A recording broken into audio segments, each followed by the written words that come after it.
The eyes of the world are centred on Buckingham Palace. Into the dull November morning, two greys draw the Irish stagecoach. Inside, Her Royal Highness Princess Elizabeth and her father.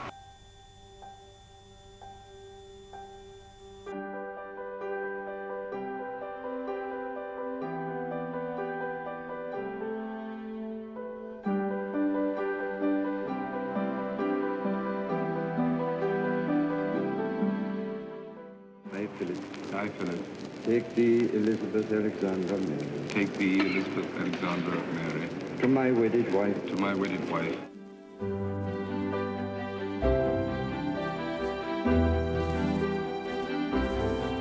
Outside the palace, 100,000 people surged forward in a solid mass.